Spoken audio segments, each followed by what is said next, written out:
लोक देवताओं के नाम दिए हुए हैं पाबूजी, तेजाजी, हड़बूजी, और उनके जन्म स्थान दिए हुए हैं। ठीक है ना, इसको आपको मैच करना है। तो चलिए आपको 5 सेकंड का टाइम देते हैं।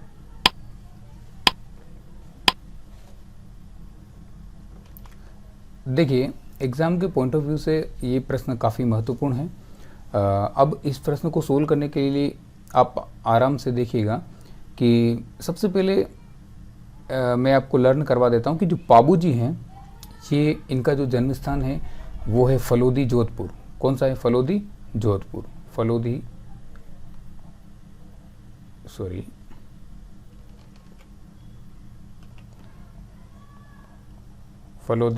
जोधपुर, ये इनका सही है। इनका मतलब पाबूजी के सामने सिर्फ ए ही आना चाहिए, फलोदी, जोधपुर, क्योंकि इनका प्रमुख स्थान भी यही है और जन्म स्थान भी यही है। तो पाबूजी के लिए फलोदी, जोधपुर ही आना चाहिए। क्लियर? ओके। तो अब हम यहाँ देखेंगे कि पाबूजी के रेस्पेक्ट में आप याद करती रहिएगा मेरे साथ में कि पाबूजी का जो जन्म स्थल है वो कौन सा है? फलोदी, जोधपुर। चलिए, अब यहाँ आप देखिएगा कि जो ऑप्शन दिए गए हैं इनमें से ए यहाँ पे भी है और यहाँ पे भी है, और सी यहाँ पे है जो कि नहीं होना चाहिए, और सी यहाँ पे भी। नागौर जो है वो पाबूजी का ना तो जन्म स्थान है और ना ही यहाँ पे प्रमुख उनका मंदिर है। तो थोड़ा ध्यान से देखिए कि ये दोनों में से कोई भी ऑप्शन सही हो सकता है, या तो ये या ये। अब देखिए कि तेजाजी का जो जन्म हुआ था वो भी हुआ था नागौर में, लेकिन कहाँ पे हुआ था नागौर में? तो थोड़ा देखिएगा कि सबसे पहले हड़बूजी की बात कर लेते हैं और फिर तेजाजी की। इन दोनों का ही जन्म हुआ था नागौर में। तो सी जो है इन दोनों लोक देवताओं में हमें चाहिए। चलिए, थोड़ा आप इसको ऐसे लर्न करिएगा, थोड़ा इजी रहेगा कि जो नागौर में भी कहाँ हुआ था हड़बूजी का? बुंडेर नागौर में। कहाँ हुआ था? बुंडेर नागौर में। और तेजाजी का हुआ था आपका खरनाल नागौर में। तो इस चीज़ों को आप थोड़ा ध्यान रखिएगा, बिल्कुल ज़िले का नाम ही नहीं, पर्टिकुलर जगह का नाम भी आपको पता होना चाहिए, खरनाल नागौर। तो 2 चीज़ें हमने क्लियर कर दी। ये इनके जन्म स्थान है, प्रमुख स्थान नहीं है, जन्म स्थान है। तो पाबूजी के लिए जन्म स्थान हो गया जोधपुर, फलोदी, और प्रमुख स्थान भी यही हो गया। दूसरी बात है कि हड़बूजी के लिए बुंडेर नागौर हो गया, तेजाजी के लिए खरनाल नागौर हो गया। तो नागौर इनमें होना चाहिए। तो नागौर के लिए सी कोडवर्ड दिया हुआ है, तो यहाँ पे आप देख लीजिए कि सी इसमें भी चाहिए तेजाजी के रिस्पेक्ट में, और हड़बूजी के भी चाहिए सी। तो इसका मतलब ये वाला ऑप्शन जो है सही है। वैसे तो यहीं से ही ऑप्शन डायरेक्ट हम लगा सकते हैं, लेकिन थोड़ा इनको भी क्लियर करेंगे, जन्म स्थान को, बी और ए को भी क्लियर करेंगे अभी। देखिए, जो बुंडेर नागौर में हड़बूजी का जन्म हुआ था, तो हड़बूजी समकालीन थे राव जोधा के, और राव जोधा को इन्होंने तलवार भेंट की थी, राव जोधा को, और राव जोधा ने इनको बेंगटी जो है नामक जागीर इनको दी थी भेंट में। तो बेंगटी जो कहाँ पे है? जोधपुर में है। तो बेंगटी ही इनका प्रमुख स्थान है, बेंगटी ही इनका जो है प्रमुख स्थान है। वहाँ पे इनकी ऊँट गाड़ी या फिर छकड़ा की पूजा की जाती है। क्लियर? तो ये भी कहाँ हो गया? जोधपुर में। तो जोधपुर के लिए कौन सा कोडवर्ड है? ए, फलोदी। फलोदी के अंदर ही बेंगटी और जोधपुर। तो ये ए जो है वो किस में होना चाहिए? हड़बूजी के रेस्पेक्ट में होना चाहिए। तो ये ए रहा यहाँ पे। क्लियर? अब बी की बात करते हैं। तो तेजाजी का जो प्रमुख थान है या फिर प्रमुख मंदिर है, या फिर एक मंदिर वहां पे भी है, तो वो कौन सा है आपका? सुरसुरा अजमेर।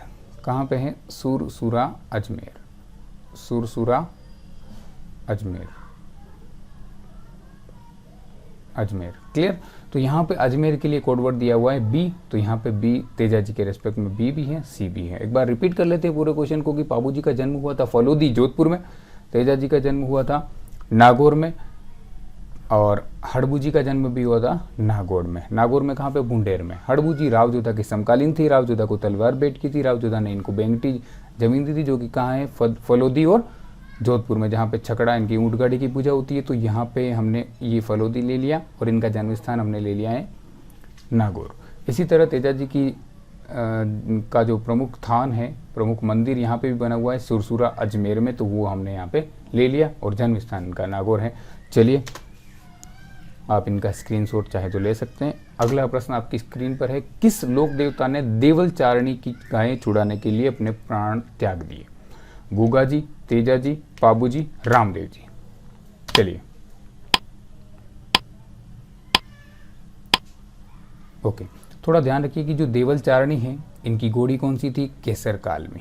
आप थोड़ा इनको एक्स्ट्रा चीज़ों भी,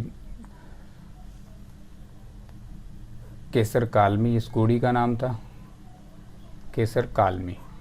क्लियर, ये काले रंग की घोड़ी थी। पाबू जी के लिए जो घोड़ी है, पहले तो इसका सही आंसर पाबू जी है, ऑब्वियसली पाबू जी है। अभी हम पाबू जी को फोकस करते हुए चल रहे हैं, तो थोड़ा इसीलिए मैं आपको टाइम जो है कम, बीच में गैप कम दे रहा हूँ ताकि आपका टाइम वेस्ट नहीं हो और ज़्यादा से ज़्यादा कंटेंट आपको मिले। सबसे पहले केसर काल में घोड़ी का नाम हो गया, काले रंग की हो गई। चलिए अब आप देखिए कि ये जो केसर काल में घोड़ी है, इसकी विशेषता ये थी कि देवल चारणी की गायों को यदि कोई चोर चुराने आता था तो ये घोड़ी जो है हिनहिनाने लग जाती थी, क्लियर, आवाज़ करने लग जाती थी। ये इसकी विशेषता थी। और इस घोड़ी को पाना चाहता था पाबूजी का बहनोई जिंदराव खींची। कौन था? जिंदराव खींची। जिंदराव खींची जब यहाँ पे आया था तो इसने जब इस घोड़ी की डिमांड की थी तो इसको ये घोड़ी हासिल नहीं हुई थी, देवल चारणी ने मना कर दिया था। तो उस लिहाज से जो है ये कैसे भी करके इस घोड़ी को हासिल करना चाहता था और ये घोड़ी जो है शादी के लिए पाबूजी मांग कर ले गए थे। तो और विवाह के मंडक से 3.5 फेरों के बाद ही इस घोड़ी ने हिनहिनाना शुरू कर दिया था। तो उस वजह से जो है पाबूजी को बीच में ही उठना पड़ा और देंचू नामक स्थान पर, जोधपुर में देंचू, फलोदी जोधपुर में देंचू नामक स्थान पर जो है पाबूजी ने अपने भाई बूढ़ो जी, अपने भाई जो थे बूढ़ो जी के साथ में, अपने भाई थे, इनके भाई थे बाबूजी के, बूढ़ो जी भी इनके साथ में जो है अपने प्राणोत्सर्ग किए इन्होंने।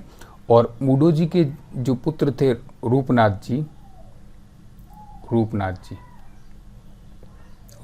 ने, हिमाचल प्रदेश में बालकनाथ नाम से जाना जाता है, रूपनाथ जी ने जो है जिंदराव खींची को मारकर अपने चाचा पाबूजी व पिता बूढ़ो जी का बदला लिया था। इस प्रकार की यहाँ पे थ्योरी है।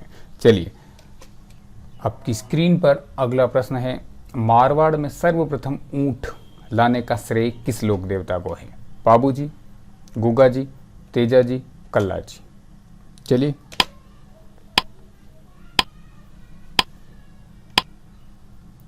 यहाँ देखिए इसका राइट आंसर, मुझे पता है कि आप लोगों को इतने प्रश्न आप पढ़ चुके हैं तो उसमें कहीं ना कहीं आया हुआ है कि ऊँट के बीमार पड़ने पर कौन से लोक देवता की पूजा होती है? पाबूजी। और दूसरी बात है कि मैं पहले बता चुका हूँ कि मारवाड़ में सर्वप्रथम ऊँट लाने का श्रेय कौन से लोक देवता को जाता है? पाबूजी को। क्लियर? ओके। और इसी कारण जो है रायका जाति के लोग जो हैं इन्हें आराध्य देव मानते हैं। चलिए अगला प्रश्न, प्लेग रक्षक एवं ऊँटों के देवता के रूप में कौन से लोक देवता लोकप्रिय हैं? तो देखिए पाबूजी, गुगा जी, तेजा जी, रामदेव जी। चलिए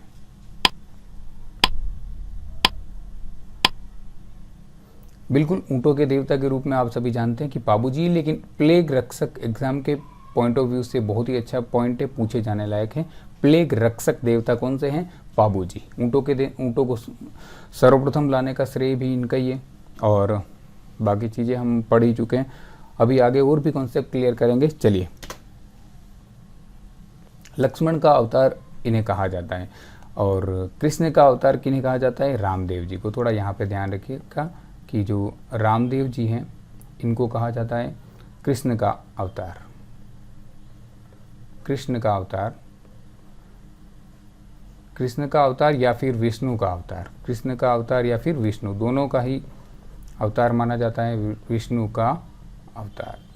साथ ही साथ एक चीज़ और ध्यान रखिएगा कि जो रामदेव जी के जो भाई थे बीरमदेव, क्या नाम था इनका? बीरमदेव, इन्हें माना जाता है किसका? बलराम का अवतार।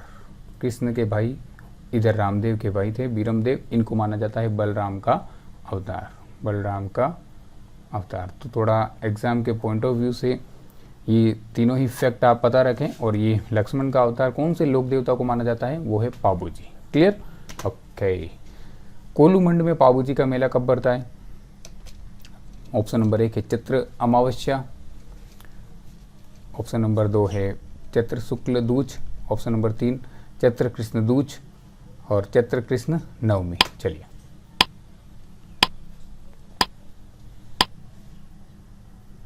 इसका राइट आंसर है चैत्र अमावस्या।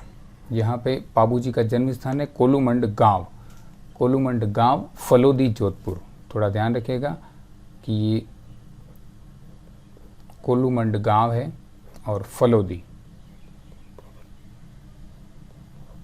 जोधपुर, फलोदी, जोधपुर। चलिए, अब आप देखिए, कोलूमंड में पाबूजी का सबसे प्रमुख मंदिर है, इस चीज़ का भी ध्यान रखिए, यही इनका जन्म स्थान भी है। चलिए, पाबूजी के जीवन पर लिखित महत्वपूर्ण रचना पाबू प्रकाश की रचयिता कौन है? कर्णीदान, आसिया मोर्जी, मुरारीलाल, खिड़िया चानन। तो बताइए।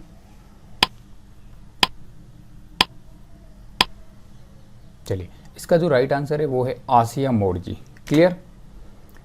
बघेल शासक के भगोड़े विद्रोही मलेच्छ जाति के 7 थोरी भाइयों को शरण देकर उनकी रक्षा करने वाले लोक देवता कौन से थे? तेजाजी, गोगाजी, पाबूजी या रामदेव जी? देखिए, थोरी जाति के लोग अति लोकप्रिय, एक बार आप अपना टाइम लीजिए, जैसा कि हम 5 सेकंड देते हैं आपको, ताकि आपका माइंड भी जो है ट्रिगर हो सके, और उससे क्या है कि ये प्रश्न हमेशा के लिए आपको याद रखे, चाहे आपको आए या नहीं आए वो याद रहेगा। क्लियर? क्योंकि नहीं आता है तो फिर बताने पर वो वहाँ पे सेव होता है। ट्राई करना यहाँ पे बहुत ही ज़रूरी, इसीलिए हमने यहाँ पे टाइमर सेट किया हुआ है। देखिए, बघेला शासक के जो भगोड़ी विद्रोही थे 7 थोरी भाई, इनको उन्होंने शरण दी थी। कौन से लोक देवता ने? पाबूजी ने। तभी पाबूजी को अति लोकप्रिय देवता के रूप में कौन पूछते हैं? थोरी जाति के लोग। ये चीज़ हम पढ़ चुके हैं। अभी जो चीज़ हम पढ़ चुके हैं उसमें हम ज़्यादा टाइम वेस्ट नहीं कर रहे हैं और बिल्कुल सटीक तरीके से आगे बढ़ रहे हैं। केसर कालमी घोड़ी किसकी थी? आपको बताना है। गोगा जी, तेजा जी, पाबूजी, वीर कल्ला जी। चलिए,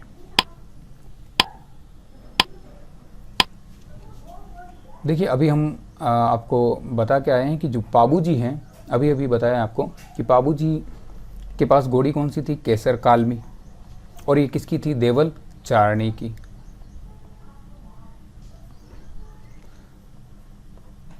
देवल चारणी, देवल चारणी। और ये जो है नागौर में जायल स्थान है, वहाँ के काछेला चारण की पत्नी थी। कहाँ की थी ये? नागौर के जायल इलाका है, वहाँ पे काछेला चारण की पत्नी थी। और इसकी जो है गायें छुड़ाते हुए देंचू नामक स्थान पर, थोड़ा आप ध्यान रखिएगा कि देंचू नामक स्थान पर, जोधपुर का एक देंचू गांव है, देंचू गांव में इस केसर कालमी जो घोड़ी थी देवल चारणी की गायों को छुड़ाते हुए पाबूजी ने अपने प्राण यहाँ पे त्यागे थे। साथ में इनके भाई थे बूढ़ो जी, और बूढ़ो जी के बेटे रूपनाथ जी ने जिंदराव खींची को मारकर, जो पाबूजी के बहनोई थे, और इनका बदला लिया था। क्लियर? हिमाचल प्रदेश में रूपनाथ जी को बालकनाथ नाम से भी जाना जाता है। क्लियर? और जो अगर हम रूपनाथ जी की बात करें, जिन्होंने बदला लिया था, रूपनाथ जी जो बूढ़ो जी के बेटे थे, रूपनाथ जी, इनका बीकानेर नोखा मंडी में प्रमुख मंदिर है। एक मंदिर तो यही है जहाँ पाबूजी का जन्म स्थान है, कोलूमंड गांव और फलोदी जोधपुर में, और दूसरा मंदिर कहाँ है इनका? नोखा मंडी बीकानेर में, सिम्बू दड़ा स्थान पर। क्लियर? ओके। ये रूपनाथ जी के बारे में 2 फैक्ट आप ध्यान रखिए कि हिमाचल प्रदेश में इनको बालकनाथ नाम से जाना जाता है। ओके। हर जस में प्रायः किसका स्मरण किया जाता है? पितृदेव, या फिर रामकृष्ण, या फिर ब्रह्मा विष्णु महेश, या फिर गोरा पार्वती? चलिए,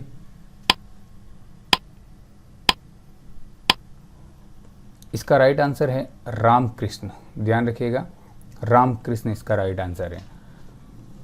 चलिए, पाबूजी के संबंध में निम्न में से कौन सा कथन असत्य है? पाबूजी राठौड़ों के मूल पुरुष राव सिंह के वंशज थे, दूसरा फैक्ट है पाबूजी को गो रक्षक देवता के रूप में पूजा जाता है। चांदा, डेमा तथा हरमल पाबूजी के रक्षक सहयोगी के रूप में जाने जाते हैं। पाबूजी का जन्म 15वीं सदी में हुआ था। क्लियर?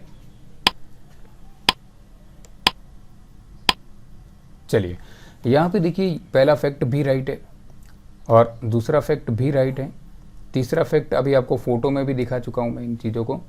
गो रक्षक, इन्होंने गायों की रक्षा करते हुए अपने प्राण त्यागे थे। दूसरा, पाबूजी राठौड़ थे और राठौड़ों के मूल पुरुष राव सिंह के वंशज थे, बिल्कुल थे। तो यहाँ ये वाला जो ऑप्शन है वो गलत है, क्योंकि पाबूजी का जो जन्म हुआ था वो 1239 ईस्वी में हुआ था। 1239 ईस्वी में हुआ था, इस चीज़ को आप ध्यान रखें।